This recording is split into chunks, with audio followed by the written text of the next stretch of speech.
Pour la plupart des gens, leur funérailles représente la troisième plus grande dépense de leur vie. Pour moi, ce sera la 514e. Hein?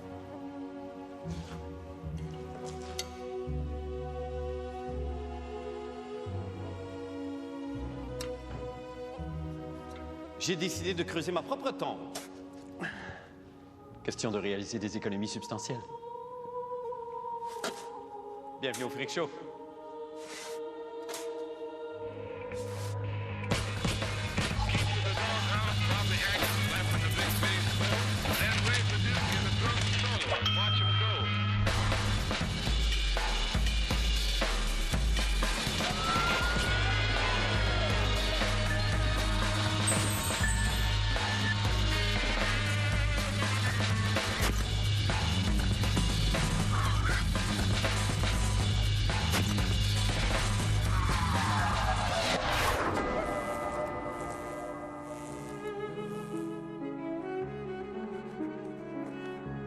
Quand j'ai le temps, j'aime écrire mon testament à la lueur d'une chandelle. Ça me relaxe et ça fait très 19e siècle. Et pour faire encore plus 19e siècle, j'imagine que je suis atteint de la tuberculose pulmonaire. Tout ça est très, très, très romantique. Alors, je lègue à Gus mon mouchoir avec mes initiales dessus. Je lègue à Pitchounette Bernard la poupée pas de bras. Et je lègue à Poussin la Westphalia avec 2 briques pour qu'il puisse rejoindre les pédales.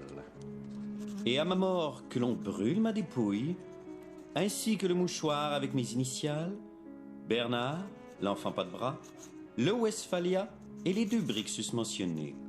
Comme ça, ils vont savoir c'est qui le boss.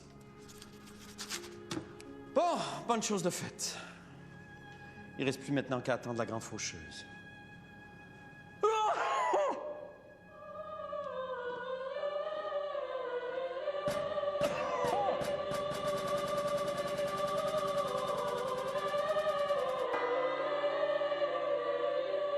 On est à la fin du 19e siècle. La famille gère ses morts. On lave la dépouille avant de la déposer sur une table ou sur de vulgaires planches.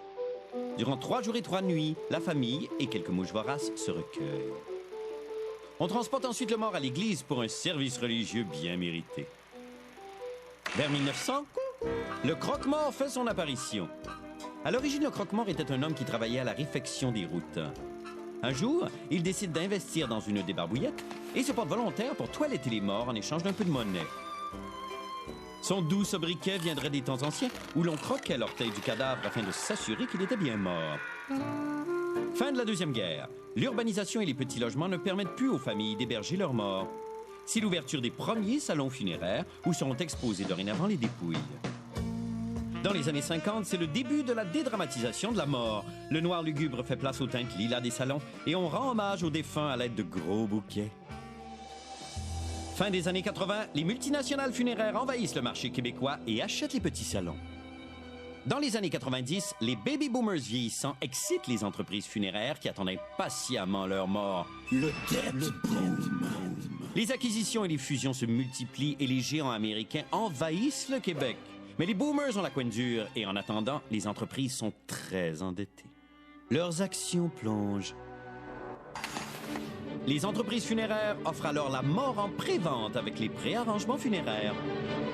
On trouve maintenant de tout sur le marché de la mort, du courtier funéraire à l'achat de cercueils en ligne ou de cercueils personnalisés.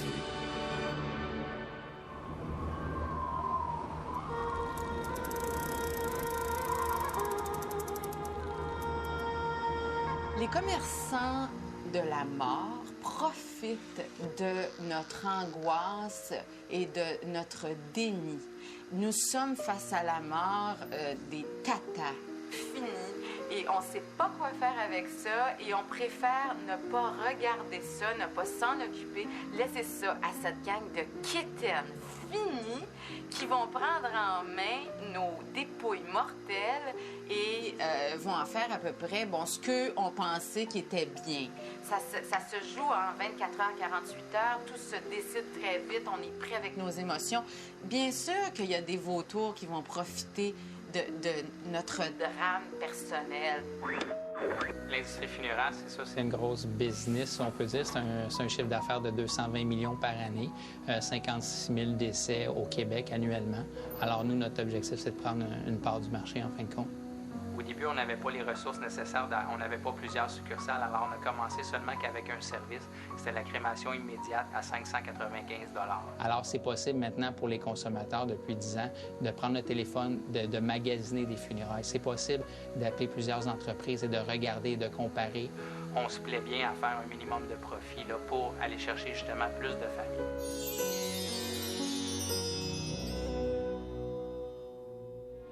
Mais tous n'ont pas la chance de s'offrir ou de se faire offrir des funérailles en bonne et due forme. Au Québec comme ailleurs, nombreux sont ceux qui meurent seuls. On ne leur connaît ni parenté, ni amis. Leur dépouille n'est jamais réclamée. C'est incroyable, je ne savais même pas que ça existait, une fosse commune. Ouais, vraiment. Les fosses communes, il y en a partout. Mais celle-là, elle est pas pour les... C'est parce qu'ils peuvent être déterrants tout le temps. Si jamais ils retrouvaient de la famille, puis la famille va avoir l'accord pour le mettre dans le cimetière de leur choix, ils peuvent le déterrer. C'est pour ça qu'ils sont numérotés.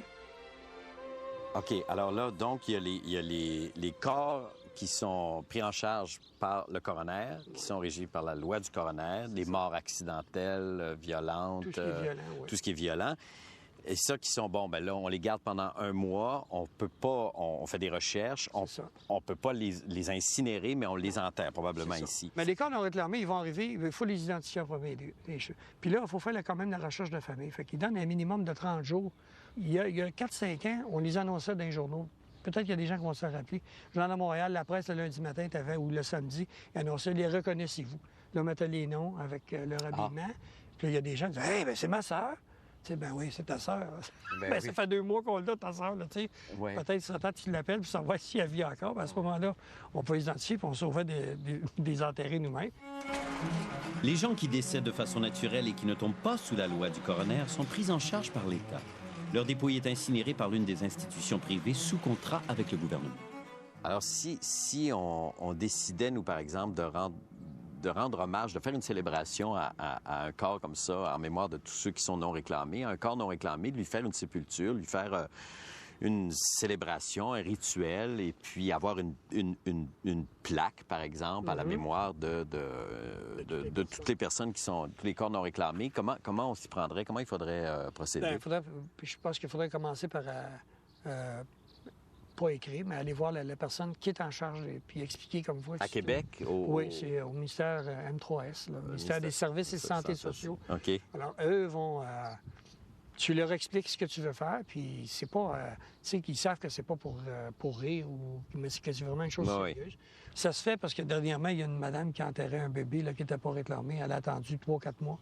OK. Elle avait fait la demande pour faire... Elle a fait une demande. Ça peut arriver. Mais tu peux, après 30 jours, quelqu'un pourra dire, ben moi, c'est un ami, est-ce que je peux le faire enterrer? C'est ceux qui ne refuseront pas.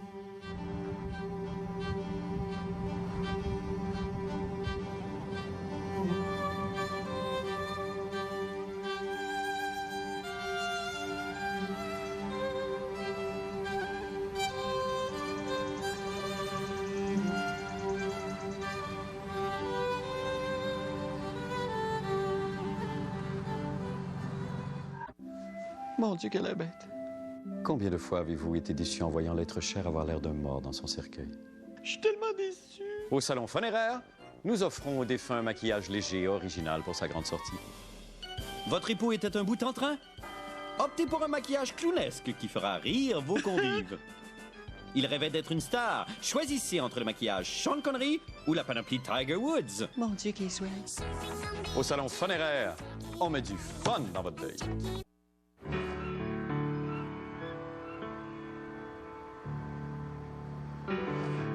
Avant la pause, nous avons reçu l'autorisation du ministère de la Santé et des Services sociaux d'offrir à Léa, personne décédée seule, sans parents ni amis, une cérémonie à sa mémoire. Et au nom de tous les autres, décédés seuls, comme elle.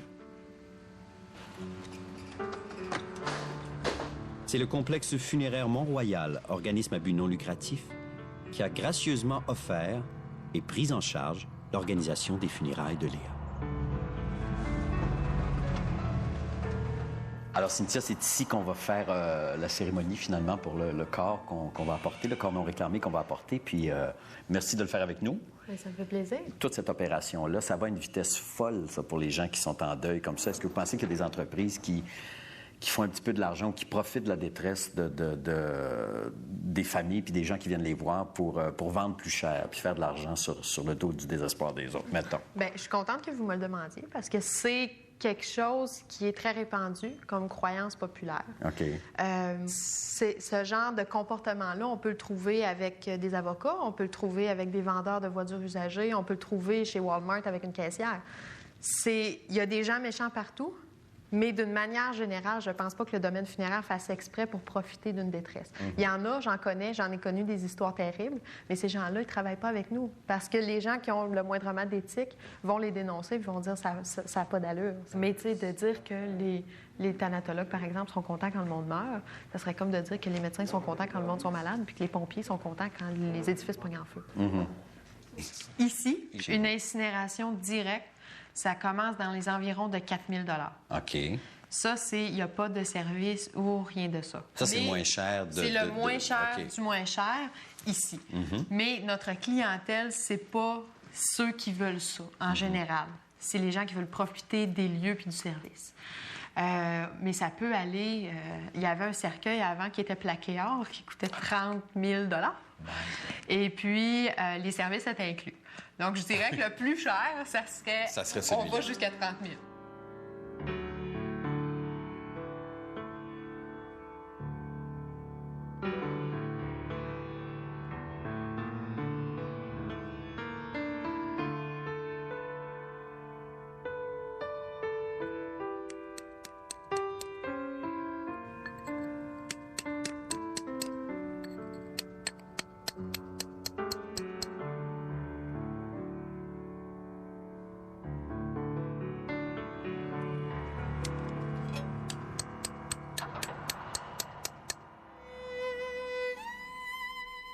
Vous êtes mort? Parfait. L'industrie funéraire peut alors vous recycler en une colonne de chiffres. Peut-être que votre dépouille ira rejoindre les centaines de milliers de cadavres traités chaque année par la Service Corporation International, une multinationale américaine qui possède un réseau de 2100 salons funéraires et cimetières. Cotée en bourse, cette entreprise doit augmenter ses revenus à tous les 3 mois afin de satisfaire l'appétit de ses actionnaires.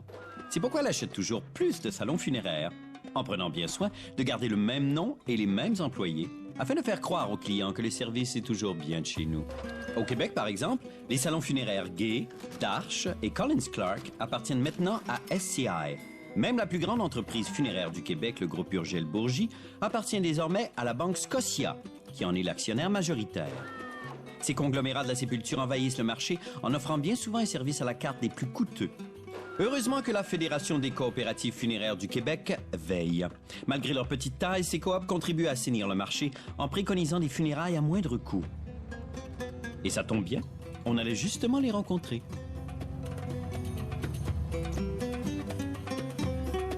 Quand est-ce que ça a été créé, les coopératives funéraires au Québec, puis pour quelles raisons?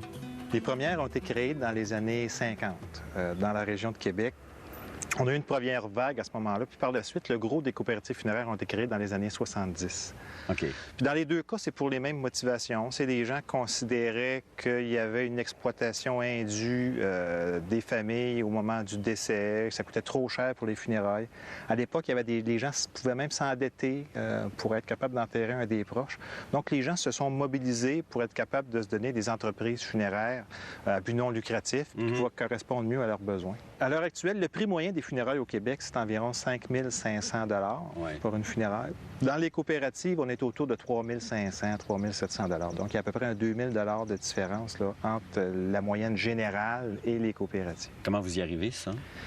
Pour une bonne part, c'est le profit. Assez curieusement, c'est un secteur qui est très lucratif. Donc, seulement qu'en fonctionnement, de façon à éliminer le profit, on réussit à dégager une marge importante par rapport à l'entreprise privée. L'objectif, nous, c'est de vendre les services funéraires le plus près possible du prix coûtant. Si à la fin de l'année, il y a des surplus qui sont réalisés, ces surplus-là sont réinvestis dans l'achat d'équipements ou sont réinvestis pour améliorer les services de la coopérative. Notre but, c'est de ne pas faire de l'argent, mais c'est vraiment d'être capable de donner un service public à la population. Oui. Est-ce que vous le voyez venir, vous, le debt boom? Évidemment, ça peut représenter combien pour les entreprises funéraires, ça, les 20 prochaines années? Est-ce qu'on va vraiment voir un... Ça monte pas vite. Non. Bien, ça dépend du point de vue. Oui, c'est ça. Oui. Mais nous autres, on prévoit que d'ici 20-25 ans, le nombre de décès au Québec va avoir doublé. Donc, on a 55 000 décès par année au Québec présentement. On va monter à 110 000 d'ici une vingtaine d'années. C'est pour ça que les multinationales américaines se sont implantées au Québec. C'est pour ça que ces multinationales-là sont présentes partout aux États-Unis. Ils ont vu arriver le baby-boom, eux autres, puis ils ont pris des moyens pour être capables d'accaparer le marché, pour être capables d'accueillir les baby-boomers.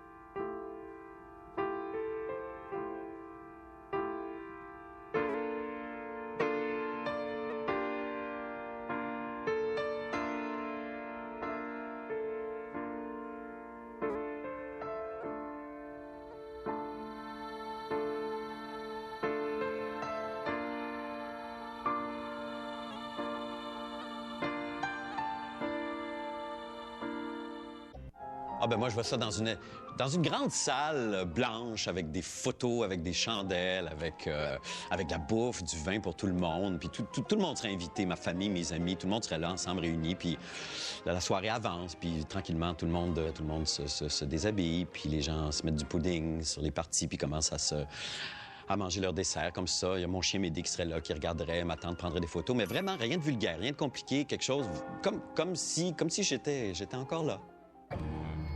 Mexico, Mexique. Les 1er et 2 novembre, les Mexicains célèbrent la fête des morts, une occasion pour décorer de fleurs, de nourriture et de boissons les tombes des disparus. Les amis s'échangent des calaveritas, des têtes de mort en sucre que l'on dévore. On boit, on fait la fête en famille et on porte des masques morbides tout en faisant exploser des pétards.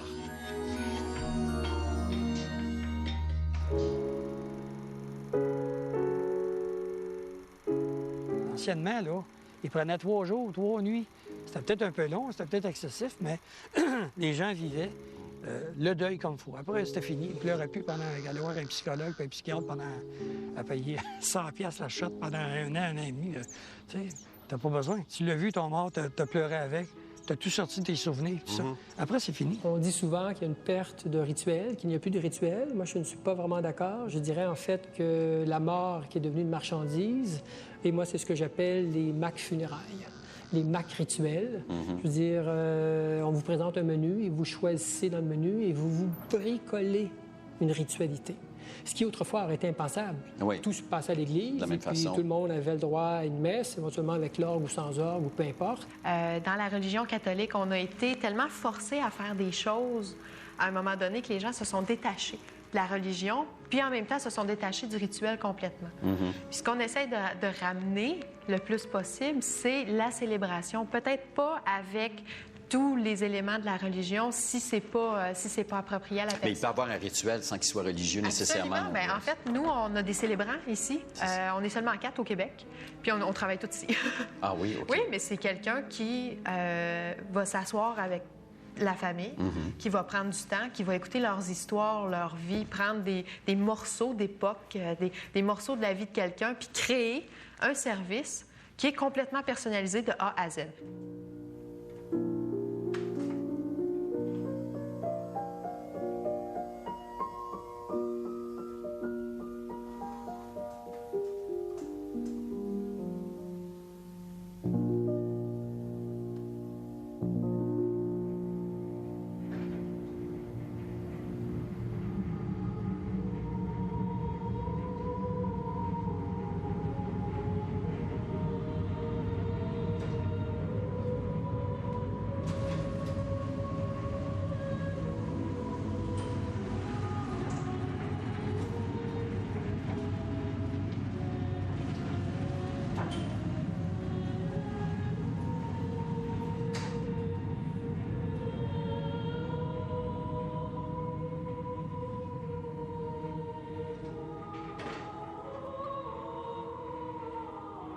Trouvez-vous qu'on prend soin de nos morts? Bien, actuellement, là, je trouve que, comme je disais, il y a des gens qui commencent à avoir une indifférence vis-à-vis des morts. Je trouve que maintenant, on se dépêche, on les... Moi, j'aime pas l'incinération directe où on dit, garde. Pourquoi? Ben, parce que souvent, les gens, 2-3 ans après, j'aurais dû le voir. Il me semble qu'il manque de quoi. On a des yeux, c'est pas fait pour rien. Tu as besoin de pleurer, il faut que tu le fasses ton deuil. Que tu le veuilles ou non, tu vas le faire. Si c'est pas là, tu vas le faire dans 2 ans, dans 6 mois, Mais on peut avoir de la peine même si on fait la crémation. C'est pas la même chose. En tout cas, je sais pas si vous allez dans un salon funéraire avec un mort puis que vous le connaissez beaucoup, votre réaction va être différente. Vous allez l'avoir vu. Il y a des sondages qui montrent en fait que les gens qui choisissent la crémation, souvent, il n'y aura pas d'exposition. Alors, pourquoi faire en 3 jours ce qu'on peut faire en 1 heure? Oui. On a une société donc de rentabilité, d'efficacité, d'utilité, etc. Donc, allons-y pour la crémation. C'est rapide, c'est expéditif, c'est efficace. On détruit tout d'une traite. Là aussi, les statistiques montrent que très fort pourcentage des gens ramènent l'urne dans la maison. Et les autres, si on répand les cendres partout dans la nature. Alors ça, c'est le fantasme je dirais, le fantasme un peu de jouer à Dieu, être partout et nulle part. Oui. Et être partout, nulle part, surtout, enfin, afin de ne pas déranger. Je veux dire, voyons, pourquoi j'occuperais un lieu forçant ici des gens à venir me rendre visite ou à mettre des fleurs, etc. Ah oui, on voit des gens qui sont interviewés qui disent je ne choisis pas l'inhumation parce que de toute façon, personne ne va venir me voir. À quoi ça sert? Donc, une forme d'auto-éradication du monde, ne pas laisser de traces de mémoire collective. Et on n'a plus de mémoire collective. Si c'est juste des boîtes de cendres qu'ils vont trouver partout, il n'y aura pas une grosse histoire à raconter sur le Québec là, dans 200-300 ans. Ouais. Ce qu'ils vont raconter, c'est un bouleversement, puis que tout ce que tu trouves sur une boîte de cendres, qu'est-ce que tu peux dire de des cendres? C'est des cendres, ça reste des cendres. Hein? Ouais. Tu sais, ça vient, tu sais. Ouais. Mais tandis qu'un corps, ça parle. Ça donne l'habillement qu'il y a dans cette année-là. Est-ce qu'il y avait des dents? Est-ce que, tu sais, ils vont décortiquer comme ils décortiquent les momies.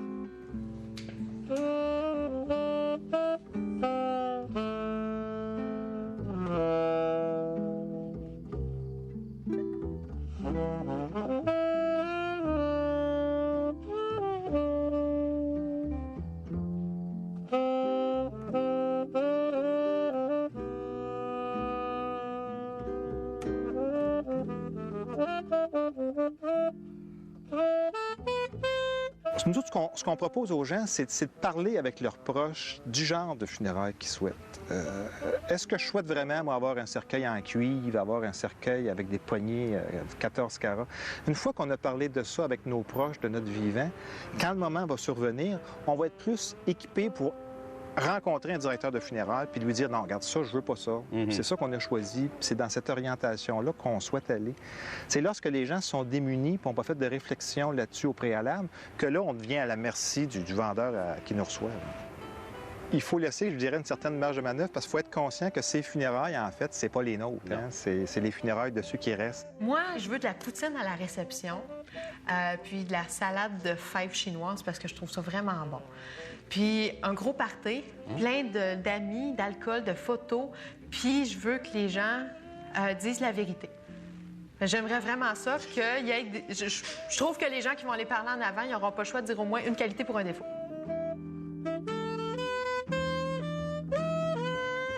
On se demande toujours pourquoi, dans les funérailles traditionnelles, on va manger après une funéraille. Hein? On a des petits sandwichs là, aux œufs, là, des sandwichs au jambon. Parce qu'on est vivant. On vient de délaisser celui qui est décédé au cimetière, puis nous, les gens qui étaient rassemblés autour de cette personne-là, on continue à vivre, puis c'est important. Nous autres, on mange. On est encore en vie, puis on mange. C'est un peu pour ça que dans le jazz, en Nouvelle-Orléans, les orchestres de jazz sont tristes en allant au cimetière, puis sont sur le party en revenant. Oui. C'est le signe que nous autres, on continue.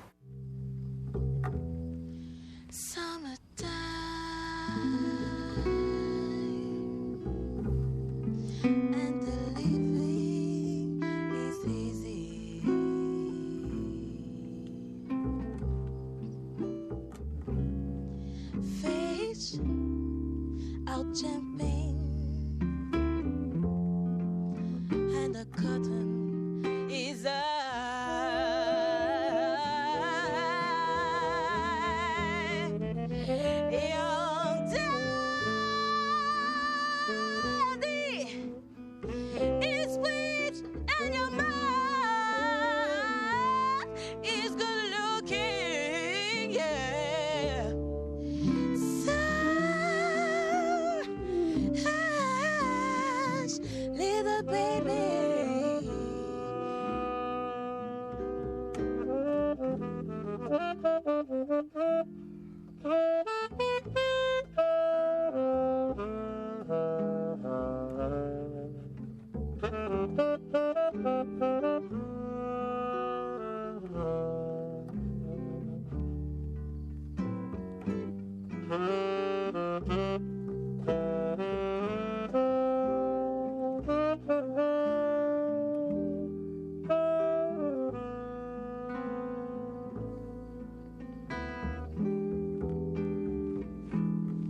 Summertime.